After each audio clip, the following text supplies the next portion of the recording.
this is Anna from Lexibee Journals, and as promised, it wasn't in the weekend, but today I'm going to show you how I do my coffee tea dyeing. And I'm saying coffee tea dyeing because I use both. What I've done, I just got a pan here. It's a Pyrex dish, and I like them to be wide so that the whole paper can fit in. And I have instant coffee and some tea bags, and the amount I use is about 5 of them. So I put them in here, and then I will pour some instant coffee. We just I just speculate how much it is. I'm never there's nothing specific, but plenty. And then I pour the boiled water, the freshly boiled water that I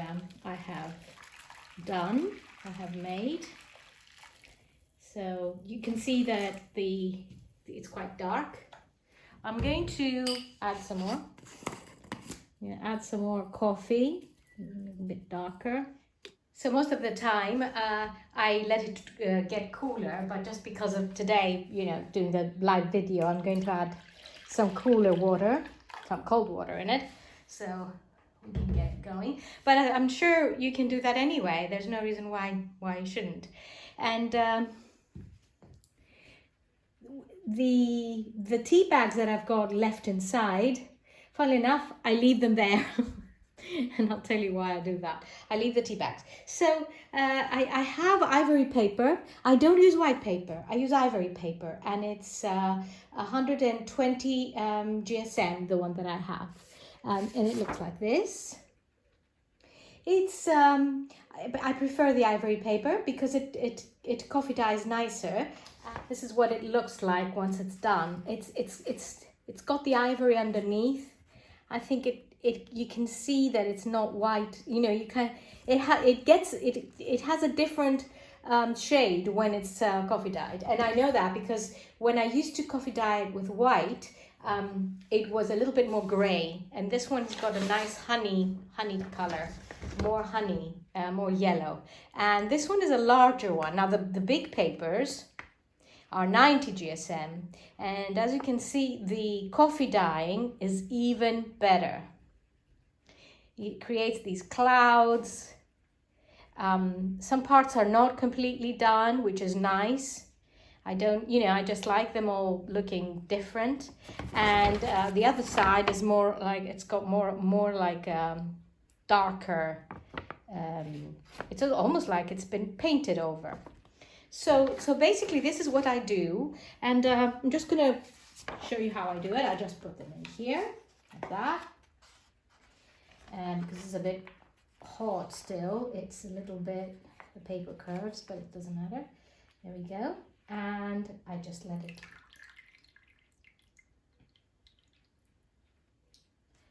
all come out, and then I put it onto the plastic that I have laid on the table there and here. Sometimes, believe it or not, when I get really impatient, I put about 4 or 5 of them inside, and it already happens. It doesn't matter, it still happens.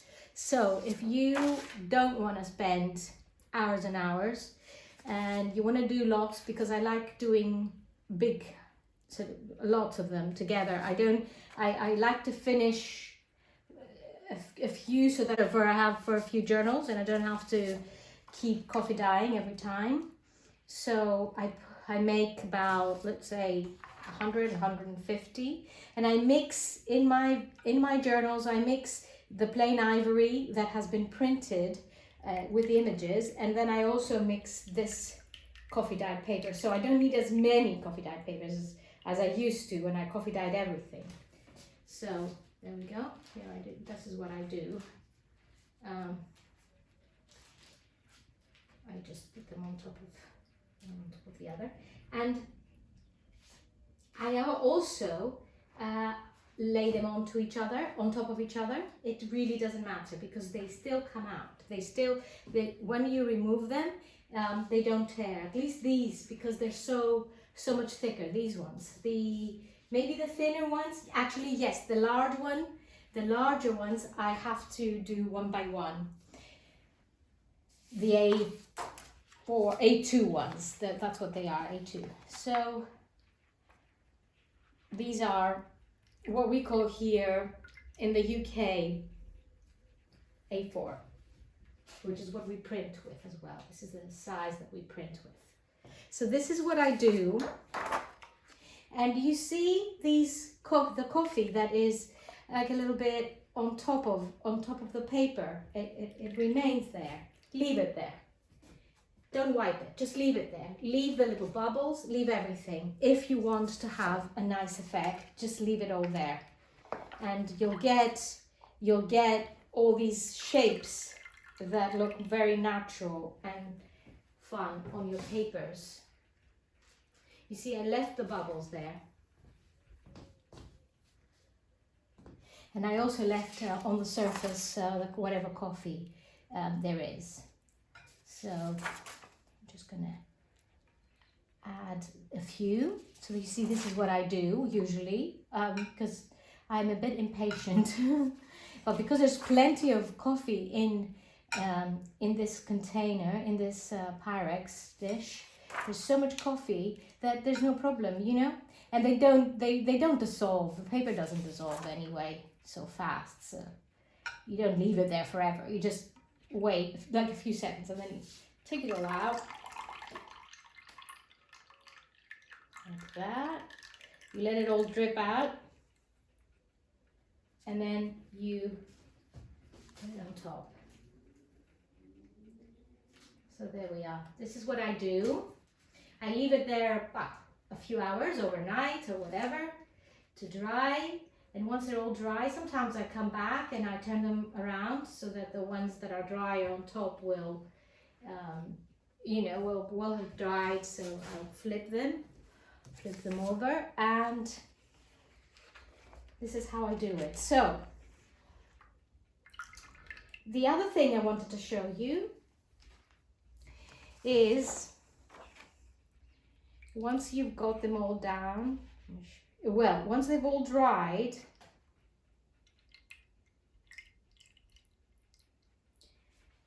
there we go, another one here. Once they've all dried now, if I like to add some more interest on them, I'll do this on a dry one so you can see how it is done. So I have a dry one here. This one's dry, so I'll put that there. I take my tea bags and I do these drops. And these drops will dry. And once they've dried, they look like they're drops made by a pen. So by a fountain pen. So that's the extra little bit of thing I do. Well, I'm just going to do it on the wet ones as well, but it doesn't have the same effect. It will have that effect on the dry ones. So this is how I do it. But remember that you know these have to go eventually, these tea bags, because if you want to use your water for a couple of days, which you can do because the coffee doesn't go off for the tea immediately, especially in the winter, you can do a couple of lots of paper. You don't want the tea inside, because the tea bags, you don't want them because they're not very nice. So all you do is you wait until they dry, the first batch, and then you can just go over them with these tea bags, you see, like that. And you create more and more, and you can do that on fabric as well, which is how I do how I dye my fabric. I put it inside this container and then I dry it. Once it's dried, I add drops with the tea bags. So I'll put these tea bags away. So this is it. I hope that makes sense for you. It's really simple, and I know a lot of people have coffee dyed and tea dyed paper, and you know this is nothing new. But we all have our own little quirks, our own little ways of doing things, and you know this is my way. And from the beginning, this is how I started it, and it has worked for me. And I've changed it by using different types of paper. I prefer ivory, as I said. I would never go back to white again. If you want to coffee dye other colors, again, you can get other shades like lavender, whatever colors you like to coffee dye. But you'll always have this warm, this honey color when you do it with you coffee dye it with ivory paper. So this is really my tip: use ivory. So I hope you enjoyed this video. Other than that, well, there are a few videos out there, so you can have, you know, you can see a few other things, other books. I've just finished one, ocean one, and I'm making another one now, and the other one is for the shop. This one was a custom order, but the next one I'm making is for Etsy. So you'll be seeing that soon, within the next hopefully a couple of days, but I shouldn't promise. I'm not gonna give you a date, because then sometimes I don't finish, and then, you know, it doesn't look good. It's like this coffee dyeing. I said I was gonna have it in the weekend, and I didn't. But anyway, you'll see it now. So yeah, it's the weather's really nice here. It's spring and happier. So yeah, hope everybody's well, and we will be talking again soon. Please, any comments, any questions, anything you want to ask. I know this is quite straightforward, but if anybody has any questions, please do ask me in the comments. Take care. Bye-bye.